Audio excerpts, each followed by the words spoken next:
E naquele podcast a gente falou mais sobre a tua obra da Guerra da Síria, né? Da Síria, exatamente. E nesse a gente vai falar mais sobre esse livro que virou filme, que saiu na Netflix recentemente, que é O Nome da Morte. Saiu na Netflix semana passada? 2 semanas, isso, né? Isso.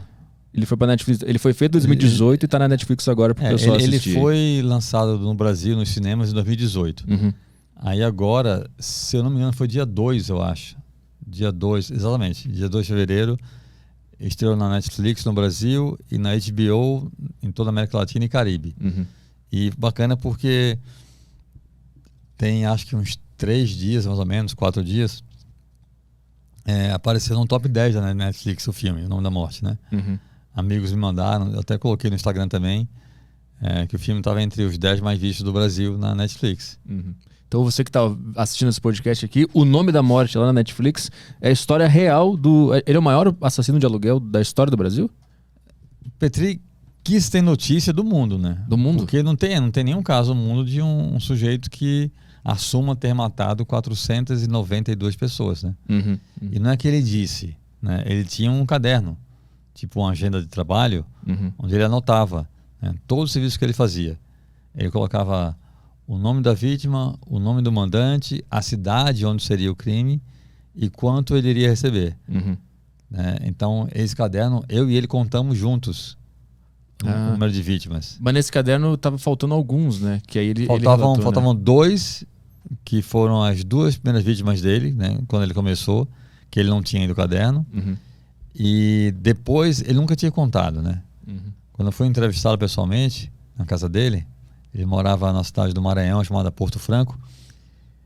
Eu perguntei a ele, cara, mas quantas pessoas você matou na vida? Ele falou, não sei, nunca contei. Aí eu falei pra ele, mas não tem um caderno? Ele, é verdade. Aí a gente foi do quarto, a mulher dele e os filhos tinham saído, tinham ido pra igreja, era um domingo. Inclusive era meu aniversário, era 16 de abril de 2006. E aí a gente foi no quarto, ele puxou assim um pouco o guarda-roupa. Aí atrás do guarda-roupa no chão tinha uma mochila. Ele abriu a mochila e nessa mochila tinha o revólver dele, né, que ele usava para trabalhar, e esse caderninho, né, onde ele fazia as anotações dele. E foi muito doido, porque o caderno, quando ele tirou o caderno que eu vi, o caderno tinha uma figurinha do Pato Donald na capa. É muito surreal, cara, a história do Júlio. E aí a gente pegou o caderno e começou a contar. Aí fomos contando, e aí deu 487 pessoas. Só que 2 ele tinha matado antes de começar a usar o caderno, né? Então seriam 489. E depois desse dia, quando ele viu que era muita gente, ele falou, cara, não vou usar isso mais não sabia que era tanta gente não. Aí depois desse dia ele não usou mais o caderno, mas matou mais 3 pessoas ainda, entendeu? Sim, ele não queria mais visualizar. O caderno ele não queria ver, mas ainda fez mais 3 serviços, como ele disse. Mas a família dele não sabia que ele fazia isso? Por isso que estava tudo escondido? Os filhos não. A mulher dele só soube quando eles estavam casados, já tinham uns 5 anos. E por isso que ele deixava escondido o caderno. Pra ninguém ver, até porque ele também tinha arma, né? Tu passou quanto tempo com ele lá na casa dele? 3 dias. Mas até chegar lá, eu passei 7 anos, né? Entrevistando o Júlio por telefone. Eu trabalhando em redação, né? Passei por várias revistas nesse tempo todo, 7 anos. E sempre a gente tinha 1 a 2 conversas por mês no telefone, né? E eram conversas muito, muito longas, de 2, 3 horas.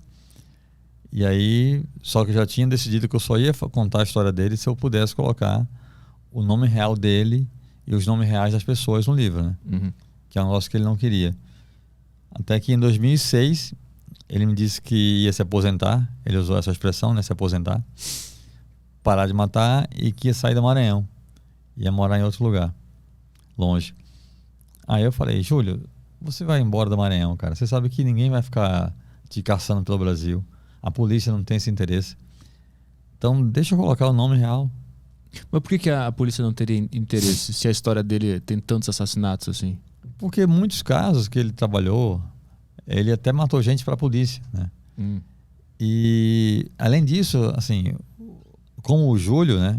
O Júlio é um pistoleiro. Tanto é que tem essa fala no livro, no filme também tem isso. O Júlio, no começo, né, o tio dele que, né, colocou ele nesse mundo da pistolagem, e ele sempre foi um bom garoto, bom filho, um menino tranquilo, obviamente não queria matar ninguém, e o tio foi conduzindo ele nesse universo, e ele sempre resistente a isso. Aí o tio fala para ele assim, ó, se a gente não matar, o mandante contrata outro pistoleiro e o cara vai morrer do mesmo jeito. Uhum. Assim, a menos a gente fica com dinheiro, né? Uhum. Porque se eu não pegar o serviço, outro cara pega e... O destino desse cara a vítima tá morre. traçado já. Exatamente. Uhum. E aí, muito por isso, tem a questão que o Júlio, que eu estava falando, o Júlio é só um matador, né? Tem outros como ele, né? E como tem essa questão de quem pagou, né, o crime, de quem articulou tudo, o ódio, a polícia e a justiça, elas só trabalham se forem provocadas, né? Uhum. Se eu te matar aqui no estúdio e ninguém fizer nada, a polícia não vai descobrir do nada que eu te matei, né? Uhum. E aí o que acontece? Quando o Júlio matava alguém, ou quando algum pistoleiro mata alguém, o ódio, a revolta das famílias é sempre em relação ao mandante, né? Que é o cara que financiou o crime, né? A não ser um caso que não tenha mandante, né? O cara descobre que o vizinho estuprou a filha dele, vai lá e mata o vizinho. Aí é outra coisa, não é um mundo da pistolagem, né? Uhum. Mas nesse universo da pistolagem, quando o assassino é um pistoleiro profissional, o ódio da família, da vítima, é sempre em relação ao mandante, né? Ao cara que financiou, né? Então é muito mais, digamos, arriscado, né?